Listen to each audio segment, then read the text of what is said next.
Hi hello నమస్తే welcome to my YouTube channel drama of life. Pooja పెళ్లి జరిగిపోయింది, కానీ గౌన ఇంకా జరగలేదు. ఎందుకంటే ఆమె తల్లి ఇంట్లో గౌన అనే ఆచారం 1 సంవత్సరం తర్వాత జరిగేది. గౌన అంటే పెళ్ళైన అమ్మాయిని అధికారికంగా మొదటిసారిగా తన భర్త ఇంటికి పల్లకీలో తీసుకొని వెళ్తారు. అందువల్ల ఆమె 1 సంవత్సరం పాటు పుట్టింట్లోనే ఉండవలసి వచ్చింది. ఈలోగా పూజకు ప్రభుత్వ ఉద్యోగం వచ్చింది.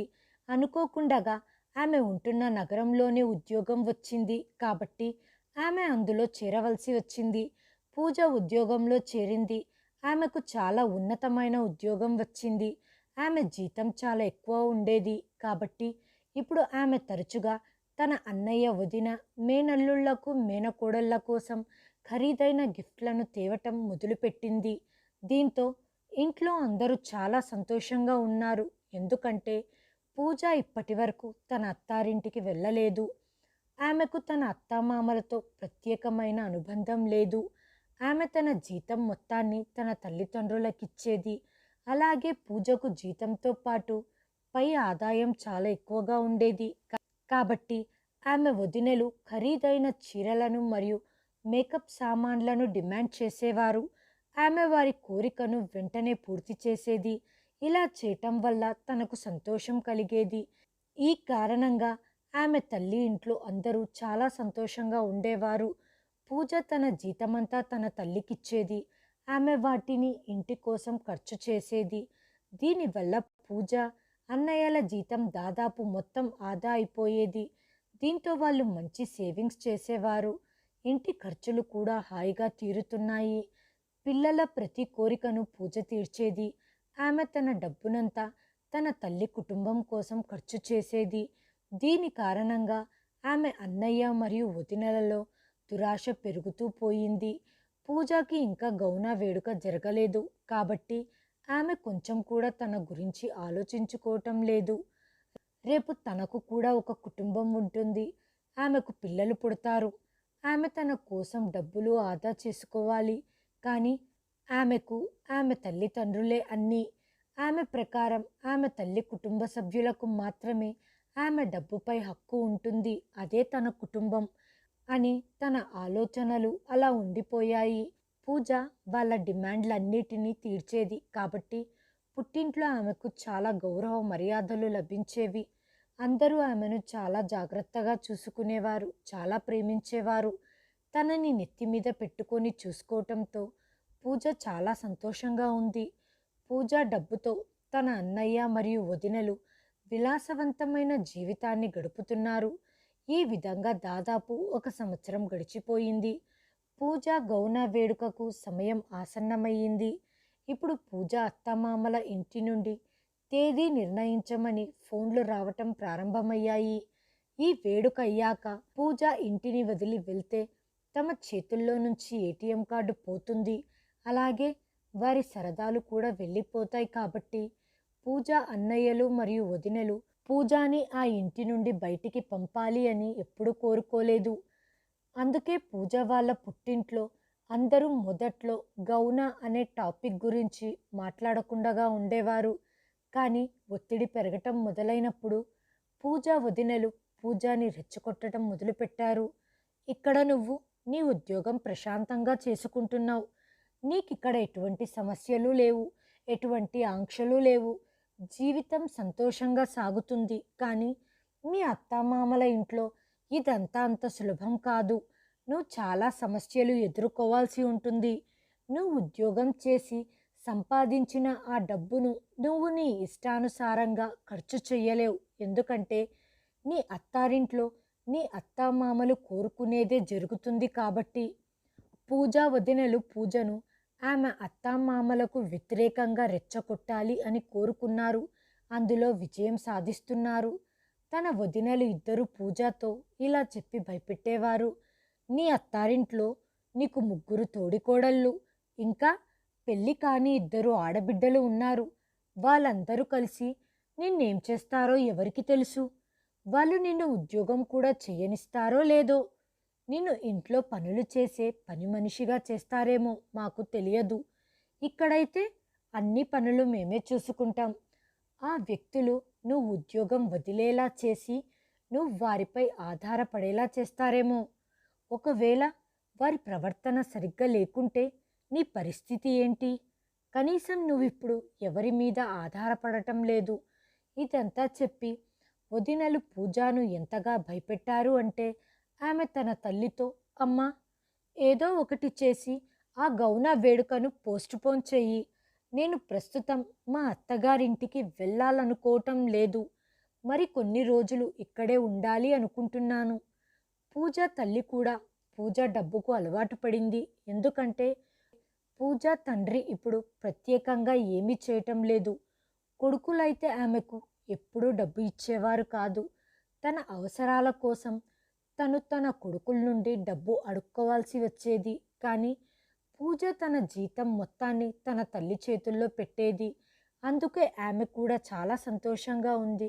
కాబట్టి వారు కుట్ర చేసి గౌన తేదీని 6 నెలలు వాయిదా వేశారు. కానీ 6 నెలలు గడిచినా పూజ గౌన తేదీ వాయిదా పడుతూనే ఉంది. ఈ కారణంగా ఒకరోజు పూజ భర్త సౌరభ్ పూజకు ఫోన్ చేశాడు. ఎందుకంటే అతడు ఆమె భర్త. పూజకు ఫోన్ చేసే హక్కు అతడికి ఉంది. ఇప్పటి వరకు సౌరభ్ పూజకు ఫోన్ చెయ్యలేదు. సౌరభ్ పూజ మొదటిసారిగా ఫోన్లో మాట్లాడుకున్నారు. సౌరభ్ చాలా ప్రేమగా, పూజ, నా దగ్గరకు రావాలని నీకు అనిపించటం లేదా? నేను నీ కోసం ఎప్పటినుంచో ఎదురు చూస్తూ ఉన్నాను. సంవత్సరం ఎప్పుడు గడిచిపోయిందో తెలియలేదు. నువ్వు ఇక్కడికి వస్తావా, లేకపోతే ఇక్కడికి రాకూడదు అనుకుంటున్నావా? మొదటిసారిగా భార్యాభర్తలు మాట్లాడుకున్నారు. పూజకు మంచిగా అనిపించింది. ఆమె హృదయంలో ప్రేమ విత్తనాలు మొలకెత్తటం ప్రారంభించాయి. కానీ అదే సమయంలో ఆమె అత్తారింటికి వెళ్ళిన తర్వాత తన ఉద్యోగం వదలాల్సి వస్తుందేమో అన్న భయం తనలో ఉంది అని సౌరభ్తో చెప్పినప్పుడు, పూజ, నువ్వు పనికిరాని భయాన్ని ఎందుకు మనసులో మోసుకుంటున్నావు? ఈ రోజుల్లో ఇంత మంచి ప్రభుత్వ ఉద్యోగం ఎవరికి వస్తుంది? మేము నిన్ను ఉద్యోగం వదిలేయమని బలవంతం చేసేంత పిచ్చివాళ్ళం కాదు.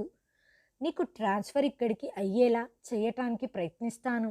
అప్పుడు నువ్విక్కడ హాయిగా పని చేసుకోవచ్చు. నీకు ఎటువంటి సమస్య ఉండదు. నేను నీకు ప్రతి అడుగులో మద్దతిస్తాను. భర్తతో మాట్లాడిన తర్వాత పూజ చాలా రిలాక్స్ అయ్యింది. ఆమె తన తల్లితో, అమ్మా, నా గౌన డేట్ను ఫిక్స్ చేయండి. ఇప్పుడు నేను మా అత్తామామల ఇంటికి వెళ్ళాలనుకుంటున్నాను అని చెప్పింది. ఆమె నుంచి వచ్చే లాభాలు కోల్పోతున్నందుకు పూజ వదినలు అస్సలు సంతోషంగా లేరు. ఏదో ఒకటి చేసి పూజను ఆపాలి అని కోరుకున్నారు. నిజానికి పూజ తల్లి కూడా పూజ ఇక్కడే ఉండాలి అని కోరుకుంది. ఎందుకంటే ఆమె కూడా పూజ డబ్బు కోసం అత్యాశతో ఉంది. అయినా ఏమి చేయగలరు? ఇక గౌనాని వాయిదా వేయలేకపోయారు. లేకపోతే పూజ అత్తామామలు, పూజ తల్లిదండ్రులు ఉద్దేశపూర్వకంగానే గౌన వేడుకను వాయిదా వేస్తున్నారు అని అవమానించి ఉండేవారు. ఇప్పుడు ఇరుగు పొరుగువారు మరియు బంధువులు మాట్లాడుకోవటం మొదలుపెట్టారు. ఎందుకంటే సంపాదిస్తున్న తమ కూతుర్ని వదులుకోవటానికి తల్లిదండ్రులు సిద్ధంగా లేరు అని అందరూ అవమానించటం మొదలుపెట్టారు. ఈ నిందల నుంచి తప్పించుకోవటానికి పూజ తల్లిదండ్రులు ఆమె గౌన ఫిక్స్ చేశారు. పూజ తన అత్తారింటికి వెళ్ళిపోయింది. పూజ తన ఆఫీస్ నుండి 2 నెలలు సెలవు తీసుకుంది. తన అత్తామామల ఇంట్లో 2 నెలలు గడిపిన తర్వాత ఆమెకు అక్కడి వాతావరణం చాలా బాగా నచ్చింది. సౌరభ్ మరియు అతని కుటుంబం పూజతో చాలా స్నేహపూర్వకంగా, ప్రేమగా ఉన్నారు. పూజ కూడా తన అత్తగారింట్లో చాలా సంతోషంగా ఉంది. ఆమె త్వరలోనే అక్కడి నుండి వెళ్ళి ఉద్యోగంలో చేరాల్సి ఉంది. తర్వాత తన అత్తారింటి నగరానికి ట్రాన్స్ఫర్ చేయించుకోవటానికి ప్రయత్నిస్తాను. ఇక్కడ అందరితో హాయిగా జీవిస్తాను.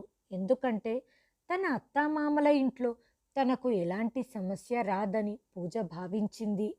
ఆమె మనసులోని అపోహలన్నీ తొలగిపోయాయి. 2 నెలల తర్వాత పూజ తిరిగి తన పుట్టింటికి వచ్చింది. కానీ ఈసారి పూజ వచ్చినప్పుడు అనవసరమైన ఖర్చు చేయటం మానేసి తన డబ్బును తన దగ్గరే ఉంచుకోవటం ప్రారంభించింది. ఆమె తన తల్లికి లేదా వదినలకు డబ్బు ఇవ్వలేదు. మేనల్లుళ్లకు మరియు మేనకోడళ్లకు డబ్బు వృధా చెయ్యలేదు. ఎందుకంటే తన అత్తామామల ఇంట్లో నివసించిన తర్వాత తను ఇప్పుడు ఇంటిని ఎలా నడపాలో, ఎలా నిర్వహించాలో అర్థం చేసుకుంది. ఇంటిని సజావుగా నడపటానికి తెలివిగా డబ్బు ఖర్చు చేయటం ఎంత ముఖ్యమో, అలాగే మన కోసం కూడా డబ్బులు ఆదా చేసుకోవటం ఎంతో ముఖ్యం. ఇప్పటి వరకు పూజ బ్యాచిలర్గానే జీవించింది. కానీ అత్తామామల ఇంటి నుండి వచ్చిన తర్వాత ఆమె వివాహిత అయ్యింది. పూజ అమ్మ మరియు వదినలు దీన్ని అస్సలు సహించలేకపోయారు.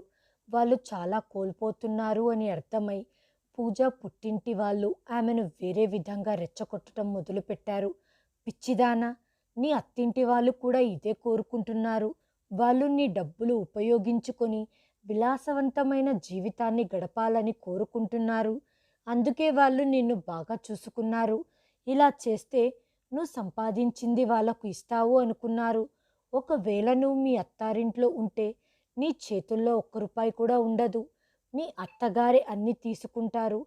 ఆ డబ్బుని తన మిగతా కొడుకులకు, కోడళ్లకు, వారి కుటుంబాలకు ఖర్చు చేస్తారు.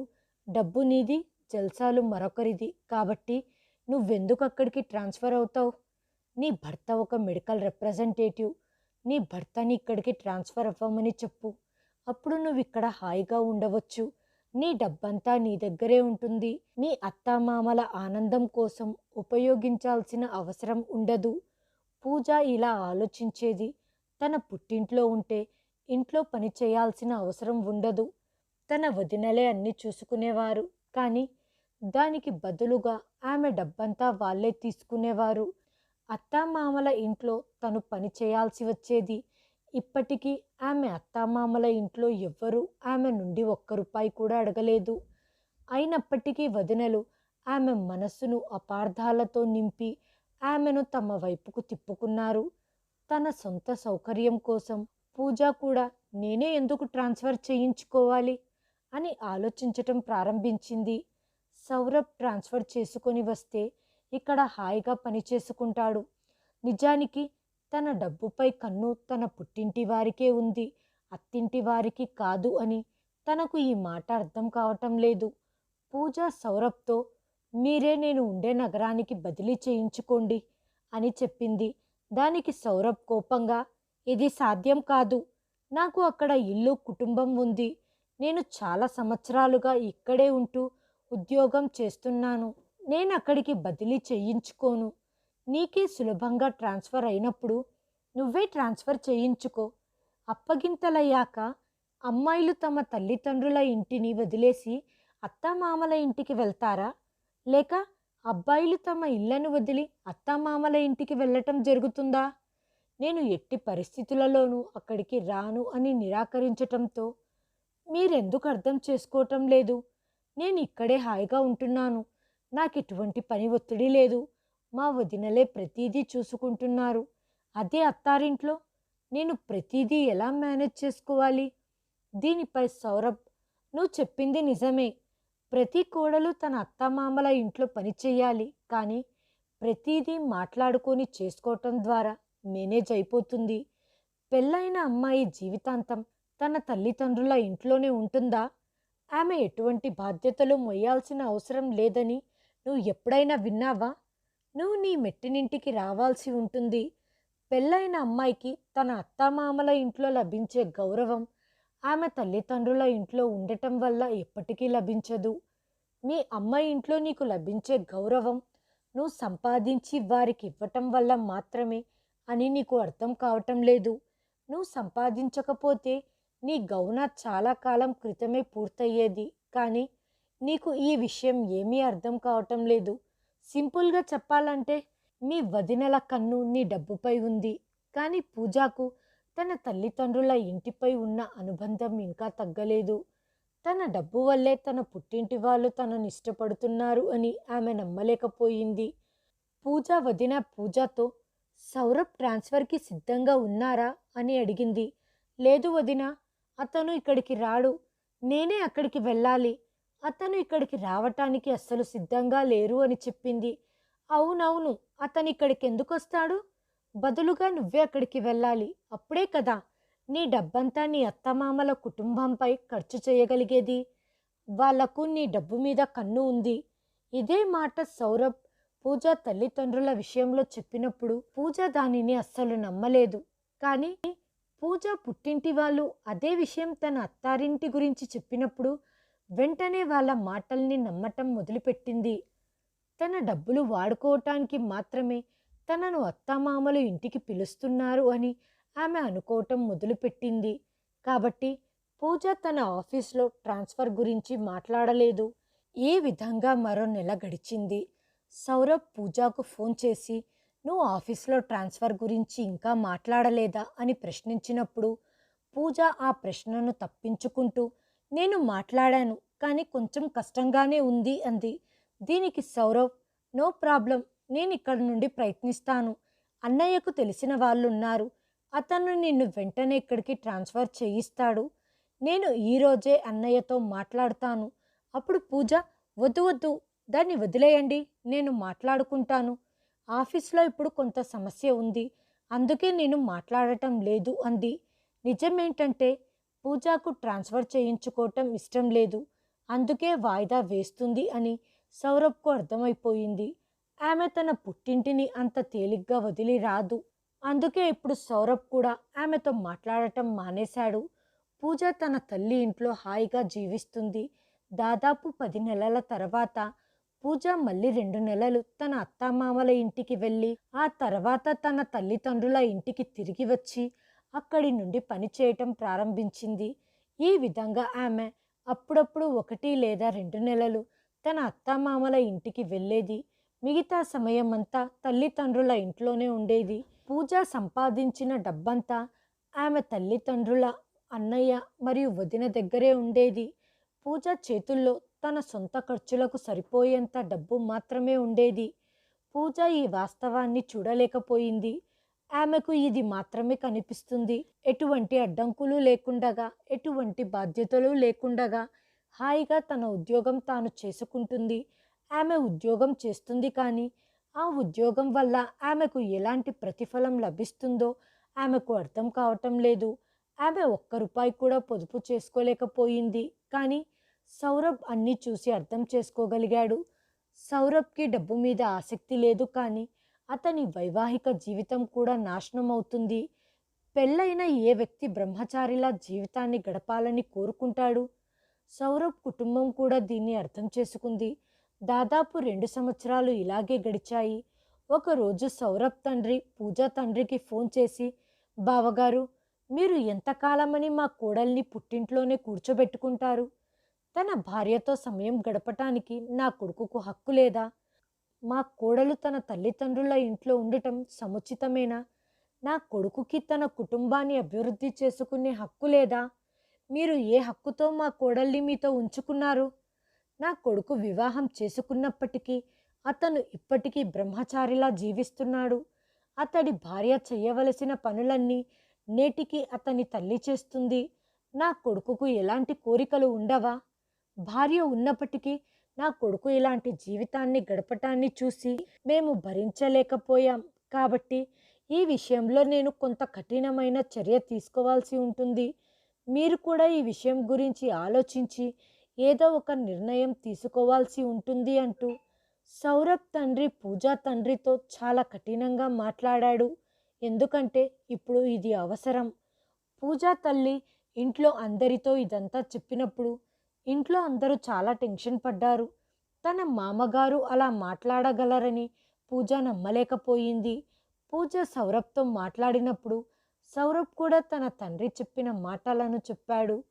పూజ ఇది విని షాక్ అయ్యింది. ఎంతో ప్రేమగా మాట్లాడే సౌరభ్ ఈరోజు ఇంత కఠినమైన మాటలు ఎలా మాట్లాడగలిగాడు? అప్పుడు సౌరభ్, పూజ, నీ ప్రవర్తన నన్ను రాయిలా మార్చేసింది. పెళ్లి చేసుకున్న తర్వాత కూడా నేను ఇంకా బ్రహ్మచారి జీవితాన్ని గడుపుతున్నాను. కాబట్టి భర్తలా నేను నీకు ఆసరాగా నిలబడతాను అని నువ్వు ఎలా ఆశించగలవు? నువ్వు ఎప్పుడూ నాకు భార్యవి కాలేకపోయావు. భార్యగా నాతో చెయ్యి చెయ్యి కలిపి ఎప్పుడూ నడవలేదు. నాకు నా భార్యతో ఉండాలని నా మనసు కనిపించదా? నాకు పిల్లల్ని కని వంశాభివృద్ధి చేసుకోవాలని ఉండదా? నా భార్యను, నాకు పుట్టబోయే పిల్లల్ని చూసుకునే సామర్థ్యం నాకు లేదా? నేను సంపాదించటం లేదా?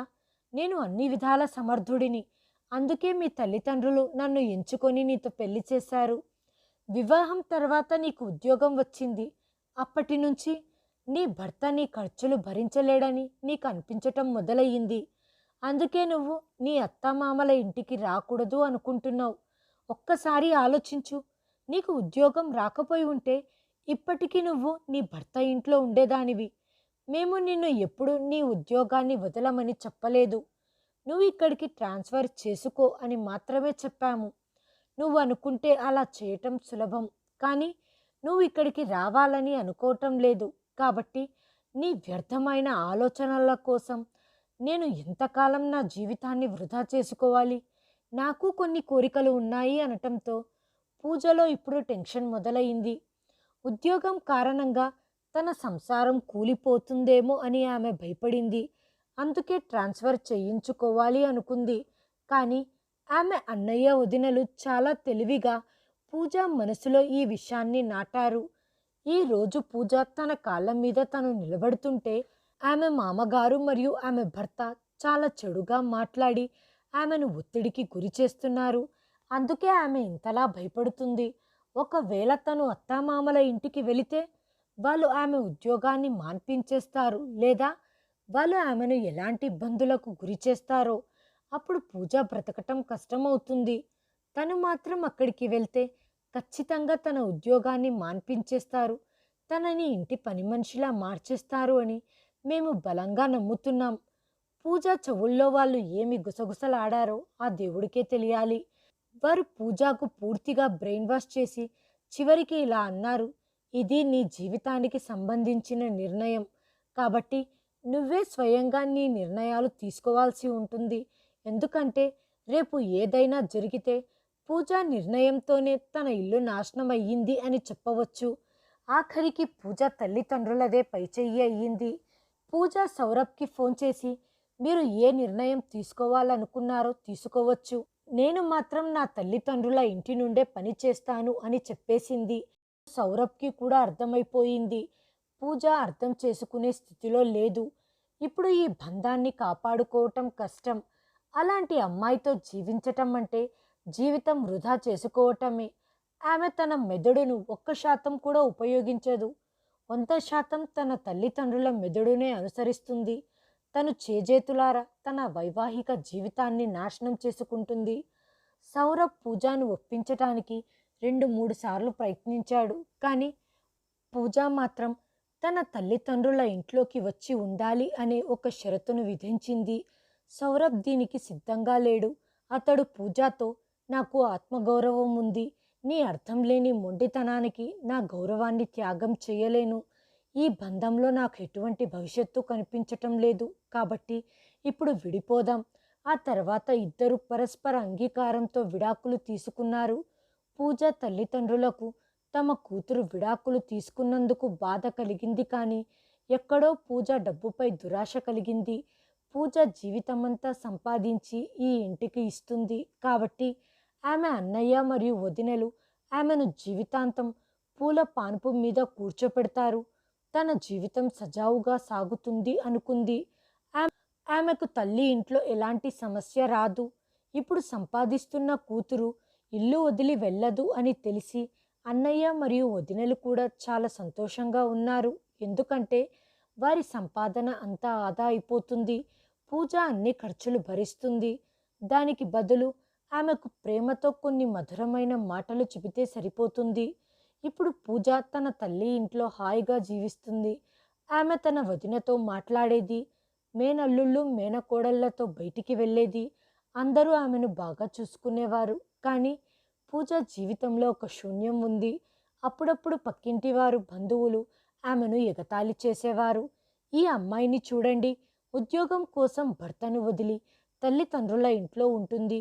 ఈ ఉద్యోగమే తన అత్తామామల ఇంట్లో ఉంటూ హాయిగా చేసుకోవచ్చు. ఆమె తన తల్లిదండ్రుల ఇంట్లో ఒంటరిగా ఎన్ని రోజులు ఆనందంగా ఉంటుందో చూద్దాం. ఇదంతా విన్న పూజ చాలా భయపడిపోయింది. తను జీవితంలో తప్పుడు నిర్ణయం తీసుకున్నట్లు అనిపించింది. ఇలా నెమ్మదిగా దాదాపు 15 సంవత్సరాలు గడిచాయి. ఇప్పుడు పూజాకు దాదాపు 42 సంవత్సరాలు. ఆమె వయసు ఇప్పుడు ఆమె ముఖంలో స్పష్టంగా కనిపిస్తుంది. ఇప్పుడు ఆమె వదినలు పూర్తిగా ఆమెను పట్టించుకోవటం మానేశారు. ఎందుకంటే వాళ్లకు తెలుసు, పూజ ఇక ఎప్పటికీ తమతోనే ఉంటుంది, ఎక్కడికి వెళ్ళదు. ఎందుకంటే ఈ వయసులో ఆమె ఖచ్చితంగా మళ్ళీ పెళ్లి చేసుకోదు కాబట్టి ఆమెను అంత ఆతిథ్యంతో చూడాల్సిన అవసరం లేదు. డబ్బులు ఎలాగైనా వస్తాయి కాబట్టి ఇప్పుడు వాళ్ళు వాళ్ళ నిజస్వరూపాన్ని బయటపెట్టారు. ఇప్పుడు పూజకు అర్థమైపోయింది. ఇప్పుడు వాళ్ళు పూజ కోసం చేసే ప్రతి పనిని నేరుగా కుదరదు అని చెప్పేది. పూజ, నీ పని నువ్వే స్వయంగా చేసుకో. నీ దగ్గర కావాల్సినంత సమయం ఉంది. నీకు భర్త లేడు, పిల్లలు లేరు. కానీ మాకు చాలా బాధ్యతలు ఉన్నాయి. మేము అందరినీ జాగ్రత్తగా చూసుకోవాలి. మేము నీలాగా ఖాళీగా కూర్చోవటం లేదు. మాకు మా కుటుంబం ఉంది. అదే మా మొదటి ప్రాధాన్యత. ఈరోజు పూజ తాను చేసిన ప్రతి తప్పును గ్రహిస్తుంది. మన పిల్లలు మాత్రమే మన వాళ్ళు అవుతారు అని ఆమె అర్థం చేసుకుంది. అన్న పిల్లలను ఎంత చూసినా, ఎంత ప్రేమ పంచినా వాళ్లను తన పిల్లలు అని అనలేదు. వాళ్ళపై ఎటువంటి హక్కు పొందలేదు. ఈరోజు పూజకు సొంతమని చెప్పుకునే భర్త లేడు, లేదా పూజ బాధ్యత వహించే పిల్లలు కూడా ఆమెకు లేరు. మేనల్లుళ్ళు మరియు మేనకోడళ్లతో మాట్లాడాలి అని పరితపించేది. వారు మాట్లాడేవారు. డబ్బు అవసరమైనప్పుడు మాత్రమే తమ అత్తతో మాట్లాడేవారు. అత్తయ్య, నాకు ఇన్ని వేల రూపాయలు కావాలి, అది నాకు ఇవ్వండి. డబ్బు అందిన వెంటనే అక్కడి నుండి వెళ్ళిపోయేవాడు. ఇప్పుడు పూజతో మాట్లాడటానికి ఎవ్వరికీ సమయం లేదు. ఇప్పుడు పూజకు తన తల్లి ఇంట్లో ఉండటం చాలా కష్టంగా ఉంది. తన జీవితంలో తీసుకున్న తప్పుడు నిర్ణయం వల్ల కలిగే పరిణామాల గురించి ఆమె ఇప్పుడు పూర్తిగా తెలుసుకుంది. ఒకరోజు పూజ తన ఆఫీస్ పని మీద తన అత్తమామల నగరానికి వెళ్ళవలసి వచ్చింది. సాయంత్రం ఆమె ఒక కాఫీ షాప్లో కూర్చొని కాఫీ తాగుతుండగా ఆమె ముందు ఉన్న టేబుల్ వద్ద ఇద్దరు పిల్లలు గొడవ చేయటం చూసింది. నాన్న, త్వరగా పిజ్జా ఆర్డర్ చేయండి అంటుండగా అప్పుడే ఆమె తల్లి, అమ్మా లత, అల్లరి చేయకండి, పిజ్జా ఆర్డర్ చేస్తున్నారు కదా, నాన్నను డిస్టర్బ్ చేయొద్దండి అని చెబుతుంది. పూజకు ఆ ముఖం బాగా తెలిసినట్లుగా అనిపించింది. పూజ ఆలోచించటానికి ప్రయత్నించి తన కళ్ళద్దాలను సరిచేసుకుంది. అప్పుడు ఆమెకు స్పష్టంగా కనిపించింది. అక్కడ ఎదురుగా కూర్చుంది ఎవరో కాదు, సౌరభ్. అక్కడ ఉంది సౌరభ్ భార్య మరియు పిల్లలు అని తనకు అర్థం చేసుకోవటానికి ఎక్కువ సమయం పట్టలేదు. ఈరోజు పూజ తన తప్పును తెలుసుకుంది. ఆమె ఈ తప్పుడు నిర్ణయం తీసుకోకపోయి ఉంటే బహుశా ఈరోజు సౌరభ్తో ఆమె తన పిల్లలతో కూర్చొని ఉండేది. కానీ ఆమె జీవితంలో పెద్ద తప్పు చేసింది. సౌరభ్ తన కుటుంబంతో కలిసి సెల్ఫీ తీసుకోవాలి అని ఫోటో తీశాడు. కానీ అతని వెనుక టేబుల్ మీద కూర్చున్న పూజ కూడా ఆ ఫోటోలో కనిపించింది. సౌరభ్ చూపు పూజ మీద పడగానే అతడు ఒక్కసారిగా వెనక్కి తిరిగి పూజను చూడటం మొదలుపెట్టాడు. పూజ భయపడిపోయి త్వరగా అక్కడి నుండి లేచి వెళ్ళిపోబోతుండగా సౌరభ్ ఆమెను ఆపాడు. మీరా? మీరు ఒంటరిగా? మీరు మళ్ళీ పెళ్లి చేసుకోలేదా? లేదు, మళ్ళీ పెళ్లి చేసుకోలేదు అంది. అప్పుడు సౌరభ్, ఇదే మీరు జీవితంలో చేసిన అతిపెద్ద తప్పు. ఒకవేళ నేను ఆ సమయంలో నా జీవితంలో ఆ ముఖ్యమైన నిర్ణయం తీసుకోకపోయి ఉంటే బహుశా నేను ఈరోజు మీలాగే ఒంటరిగా ఉండేవాణ్ణి. కానీ నేను సరైన సమయంలో సరైన నిర్ణయాన్ని తీసుకున్నాను. ఎందుకంటే నిన్ను ఒప్పించటంలో నేను పూర్తిగా విఫలమయ్యాను కాబట్టి ఈరోజు నువ్వు ఒంటరిగా ఉన్నావు. ఈరోజు నేను కుటుంబంతో ఉన్నాను. నా కుటుంబాన్ని కలవండి. ఆమె నా భార్య మౌనిక. ఆమెకు మన గురించి అన్నీ తెలుసు. పూజ మౌనిక వైపు చాలా కష్టంగా చూసింది. మౌనిక చీర చాలా చక్కగా కట్టుకుంది.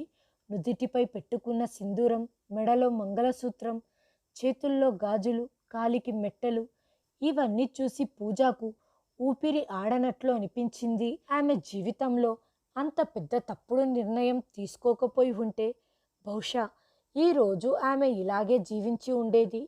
ఈ సింగారమంతా ఆమెదే అయి ఉండేది అని ఆమె ఆలోచిస్తుంది. కానీ ఈరోజు ఆమె ఎటువంటి సింగారానికి నోచుకోలేక నిర్జీవమైన రాయిలా నిలబడి ఉంది. అప్పుడు సౌరభ్, పూజ గారు, నేను మీకు ఒక విషయం చెప్పాలి. నా భార్య మౌనిక కూడా ఉద్యోగం చేస్తుంది. ఆమె తన అత్తమామల ఇంట్లో ఉంటూనే ఉద్యోగం చేస్తుంది. ఇప్పటి వరకు ఎటువంటి సమస్యను ఎదుర్కోలేదు. ప్రతిదీ చాలా సజావుగా జరుగుతుంది. మా పిల్లలు మా ఉమ్మడి కుటుంబంలో ఎలా పెరిగారో కూడా మాకు తెలియదు. ఎందుకంటే మా ఇంట్లో అందరూ ఒకరికొకరు కలిసిమెలిసి సహకారం అందించుకొని ప్రేమగా ఉంటారు. అప్పుడు మౌనిక, పదండి ఇంటికి వెళ్దాం అంది. ఎందుకంటే ఆమె కూడా ఒక స్త్రీ. తన భర్త మొదటి భార్యను ఏ భార్య మాత్రం సహించగలుగుతుంది?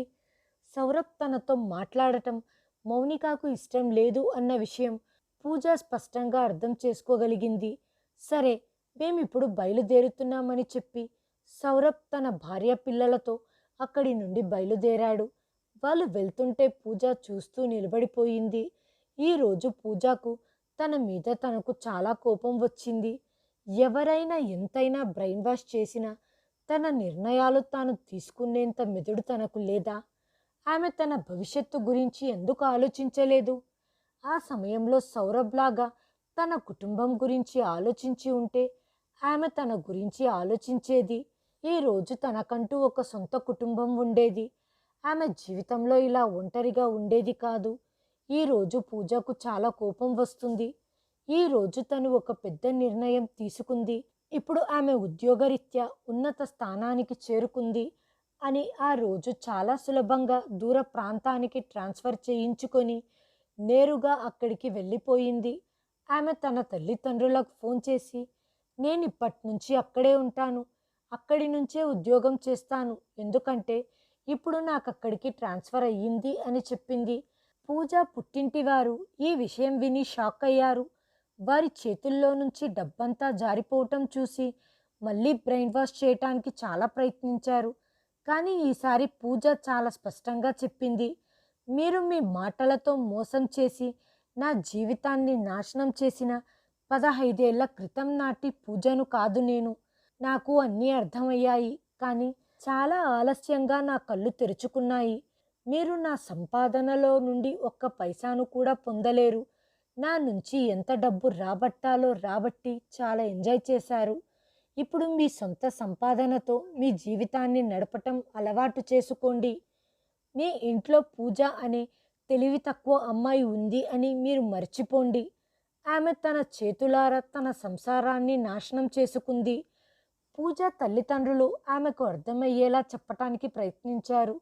కానీ పూజ ఒకే ఒక ప్రశ్న అడిగింది, అమ్మా, వదిన అంటే వేరే ఇంటి నుండి వచ్చింది. వాళ్ళకి నాతో ఎలాంటి రక్త సంబంధం లేదు. అందుకే వాళ్ళు నాతో ఇలా చేశారు. కానీ మీరు నాకు జన్మనిచ్చారు. నేను మీ రక్తాన్ని. నువ్వు నన్ను నవమాసాలు కడుపులో మోసి పెంచావు. అలాంటిది నువ్వు నాతో ఇలా ఎలా చెయ్యగలవు? నువ్వు నీ కొడుకుల సంసారాన్ని కాపాడుకున్నావు, కానీ నీ కూతురి సంసారాన్ని నాశనం చేశావు. తన కూతురి ప్రశ్నలకు ఆ తల్లి సమాధానం చెప్పలేకపోయింది. కేవలం ఇది మాత్రమే చెప్పింది, పూజ, దయచేసి మమ్మల్ని క్షమించు అని చెప్పి ఫోన్ కట్ చేసింది. పూజ కళ్ళల్లో కన్నీళ్లు ఉన్నాయి, కానీ తుడవటానికి ఎవ్వరూ లేరు. హాయ్ ఫ్రెండ్స్, ఈ వీడియోను చివరి వరకు చూసినందుకు ధన్యవాదాలు. ప్లీజ్ సబ్స్క్రైబ్ చేయండి, లైక్ చేయండి, షేర్ చేయండి, కామెంట్ చేయండి. Thanks for watching.